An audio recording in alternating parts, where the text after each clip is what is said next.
On today's project, we're going to try to make these cabinets in the FD model a little more user-friendly.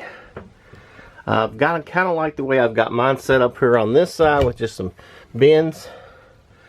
But we're going to try something on this left side. If it works well, we might do it on the right side. We'll just try it. We're going to try it on the left side first. What it's going to require us to do is we're going to have to take the door off this side, put it on this side, and swap the doors, because what happens is this door doesn't open all the way, and that's causing our problem. Because what we're going to do is we're going to try to make drawers at the bottom here that pull out. Well, when you do, it hits this door. So we're going to make the door open this way, and then we're going to build a drawer at the bottom with a shelf, and then probably have another shelf about halfway up. So stay with me, because I'm going to try to give you as much information as I can how I did this. I will try to lay out the grid work that I'm going to use the wood to hold the drawer set up in there. And I'm also going to give you measurements, so if you want to do this, you can do it as well. So first thing is that we've got to get the measurements all down. And another thing we're trying to do here is we're trying to make this to where it can be removed if we want to. If we decide we want to sell this somewhere in the future, get another camper, we don't want to do too much damage to the camper, so we don't want to make this a permanent part. We're going to have a grid work built in here to where we can take a couple of screws out and pull that whole piece out if we need to, and that way it can go completely back to the regular configuration. Now if you look inside of here, you'll see I've got a couple of challenges to make. I'm going to be putting wood pieces in these cabinets on both sides, and you'll see here's a strip inside of here. So it's going to hit this strip on three sides. It's going to hit one here, going to hit the strip over there, and the strip down at the end. And then it's not going to hit the strip down here, because I'm only going to go 24 inches out. That's the size of my slide.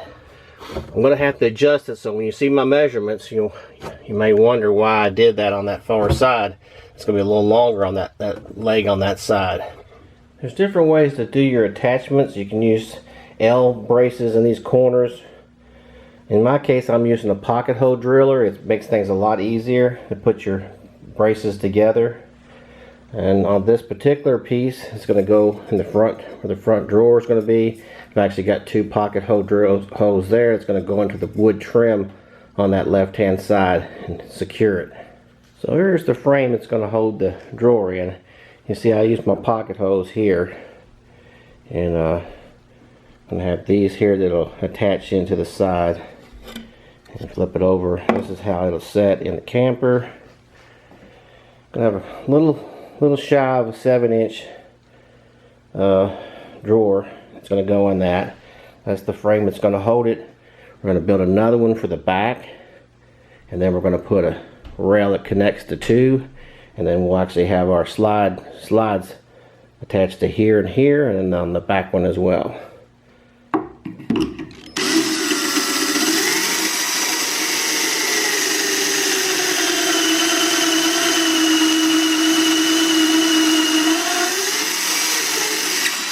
Okay, because I had to allow for that spacing, like I said, there's a piece of wood on the front edge, so this here is going to take up the spacing for that.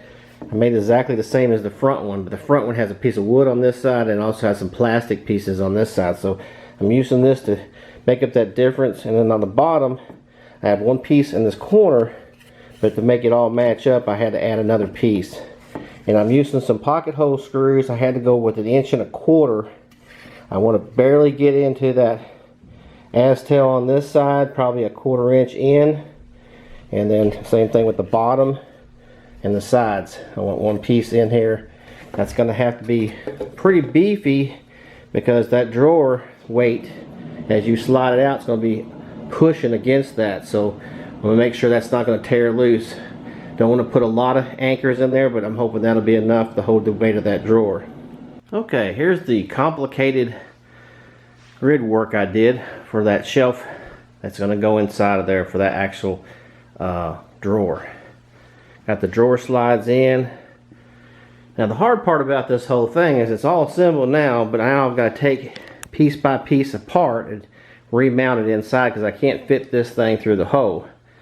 So while I've got this in its position, I'm going to go ahead and throw you some measurements, and you can watch this several times and get your measurements. Now I've done different joints, so it's going to be different on the measurements, but basically that's 24 inches top to back, from the front to the back, all the way across that way. On the front edge, it's just a tad over 11 inches. Another measurement is my height from top to bottom. I've got 9 inches. So now what I got to do, of course I'm going to have to build my drawer, and but we'll get to that in the last part. But we're going to get this whole frame set up, actually mounted inside of that cabinet. Well, I got the back one installed. And I'll tell you what, it's a son of a gun to climb in that cabinet and get that screwed in. I didn't get one over here on the ass-tail side, but I got 2 here and here, and they're pretty good, so I'm feeling pretty good about how well I've got it anchored. So now we got to put the front piece and all the other boards in. Well, next I got this whole front frame and one of the pieces that go back in. It's a little bit tight, but I got that in there. Only had to take out this one piece here, which we'll have to put that back in as well. So we're going to screw all that down and see how it looks. Well, this may look simple, but I've said a few choice words and probably spent about 2 hours trying to get this frame in here. I had to do piece by piece, and it's a tight space trying to maneuver in there, put screws in. And so it's all set up now. There's the slides in. So now I'm going to get these set up, and I'm going to build the drawer that'll slide in there. And then on the top, we're going to have a piece that lays on top, and then we're going to have another shelf up here. So I'm going to work on the rest of that now, and we'll get down the shop and work on the drawer now. The drawer is going to be 7.5 inches from side to side. It leaves a 1/2 inch on each side for the slide. And I don't think I've measured the top to bottom yet, but we'll get that down. Now to make the front of the door here, we've used this panel that was actually up underneath here. We're going to redo this in another one of our projects, and we're going to use this panel that came out of that, and that's going to end up being our panel for the front of our drawer. That way it matches everything. So you can see I put the shelf in there. That's actually a dry eraser board that I used. Got a nice white coating on it. Has to have a little bit of support, so that's why I had to have the framing in there. Here's where my drawer is going to go. That's the shelf. It's actually 12 by 20, let's see, 25.5 inches deep. And that'll depend on how high you make it, because that wall does curve in gradually. So when I put my other shelf up here, it'll be smaller. So I still haven't got my door on there, but I'm done with the drawer. This is what it looks like. Grab a hold of it, pull it out. One thing I don't like is you got to be careful on this curtain over here. I got to do some sanding because it's a little roughed edges there. But there's what you got. Nice big long drawer. You can get to it a little bit easier. It's pretty deep, it's narrow.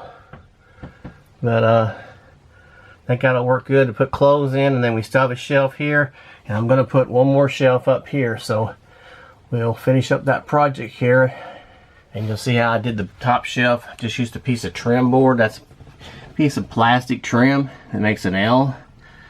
I used a brad nailer and just put in a small brad. It's not really heavy duty, but it'll hold clothes up there. So what we had to do for a piece that goes in there, it won't fit in there, so we had to cut it in half, and we're going to put it in 2 sections in there because it won't fit in the door and turn. So we'll put that together and we'll see how it looks, finished product. So there we go, we've got a finished job here. This is what we have here. We have the cabinet door did change directions, so it opens this way now, and you'll see there's our new shelf and our drawer. Door pulls out like this, and we can get in there and Load that up with clothes, and then you have another shelf and then another shelf. Now you'll notice that I left the other cabinet hinging the same way. It hinges to the right. This one hinges to the right. We didn't like that at first. I wanted them to both hinge the same way, but we didn't do it on this side. And actually, to access things here, it's actually easier if it opens this way. So I left that the way it is, and that's where I want to go over now the pros and cons of this mod. It was a very hard mod to do, so that's definitely a con. But you'll have to decide if it's worth it for you. So we're going to go over those step by step on how I think it's worth it or if it's not worth it to you. The first issue is that you have to decide if you want these doors to open differently than they normally were made to do. And what happens with that is, in order to make this door or the drawer come out, you have to make this open here. And you'll see there's very little clearance right here. And we had to put our hinges right on the edge. Another problem is when you open this up, it only opens this far. So this is a con, because it only opens this far. If you've got your bed down and you're trying to get around the corner to your stuff, it's a little harder to do because this door only opens that far. So that's definitely a con. A pro is that you can get to all these stuff. Like say you just pull these out and you can get down to the deep inside of these cabinets, and the areas that you have on the top and bottom still give you some more storage there. Another issue is this won't affect everybody. If you haven't put curtains up, it's not really a problem. But if you do put curtains up, you have to be careful pulling this out. It's going to bunch up that curtain. You're going to push it to the side. And you have to worry about that curtain in there. So it just depends on if you have a curtain or not. But if you do have a curtain, that may be a con that might prevent you from doing that. Another con is that you're going to lose the hanging space if you want to hang stuff. That's why we've only done ours on one side. Still can hang some real small stuff on the hangers here, but we left it to where we have opposite sides and we still have the ability to hang stuff on the right side. So I think in doing it, we've decided that it was worth it for us to do it, but you have to decide if you need that storage or not.